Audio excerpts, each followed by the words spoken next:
সাবেক প্রধানমন্ত্রী শেখ হাসিনা ছিলেন সমগ্র অপরাধ চক্রের কেন্দ্রবিন্দু ও মূল পরিকল্পনাকারী। তার বিরুদ্ধে আনা অভিযোগগুলো প্রসিকিউশন নিশ্চিতভাবে প্রমাণ করতে সক্ষম হয়েছে। তাই জুলাই-আগস্ট হত্যাকাণ্ড মামলায় রাষ্ট্রপক্ষ তার সর্বোচ্চ শাস্তির আবেদন জানিয়ে যুক্তিতর্ক উপস্থাপন সম্পন্ন করেছে। একই সঙ্গে সাবেক স্বরাষ্ট্রমন্ত্রী আসাদুজ্জামান খান কামালেরও সর্বোচ্চ দণ্ড দাবি করা হয়েছে। তবে রাষ্ট্রপক্ষ জানিয়েছে, রাজসাক্ষী মামুনের সাজা সম্পর্কে চূড়ান্ত সিদ্ধান্ত আদালতের উপর নির্ভর করবে।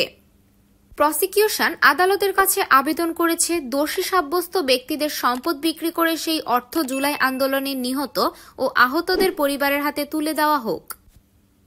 এই মামলায় ২৮ কার্যদিবস ধরে মোট ৫৪ জন সাক্ষীর জবানবন্দি গ্রহণ করা হয়েছে এবং টানা ৫ দিন ধরে রাষ্ট্রপক্ষের যুক্তিতর্ক উপস্থাপন শেষে শেষ দিনে চিফ প্রসিকিউটর বলেন, শেখ হাসিনা ছিলেন এই অপরাধের কেন্দ্রবিন্দু। এত মানুষের প্রাণ নেওয়ার পরও তার মধ্যে কোনো অনুশোচনা দেখা যায়নি। তাই আইন অনুযায়ী সর্বোচ্চ দণ্ড দেওয়া উচিত।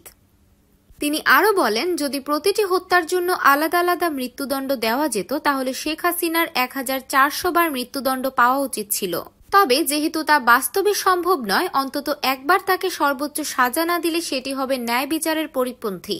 একই যুক্তিতে প্রসিকিউশন জানায়, শেখ হাসিনার পাশাপাশি আসাদুজ্জামান খান কামালের বিরুদ্ধেও কোনো ধরনের দয়া বা অনুকম্পা দেখানোর সুযোগ নেই। শিশু হত্যা সহ নানান নৃশংস ঘটনায় তার প্রত্যক্ষ ভূমিকা ছিল। তিনি প্রশাসনিক কাঠামোয় দ্বিতীয় সর্বোচ্চ অবস্থানে ছিলেন।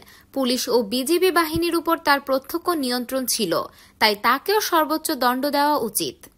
রাষ্ট্রপক্ষের যুক্তি উপস্থাপন শেষে সোমবার এ মামলায় শেখ হাসিনা ও আসাদুজ্জামান খান কামালের পক্ষে যুক্তি তুলে ধরবে রাষ্ট্রনিযুক্ত আইনজীবীরা, স্টেট ডিফেন্স। এরপর প্রসিকিউশন তাদের বক্তব্যের জবাব দেবে এবং সবশেষে ট্রাইব্যুনাল রায় ঘোষণার তারিখ নির্ধারণ করবে।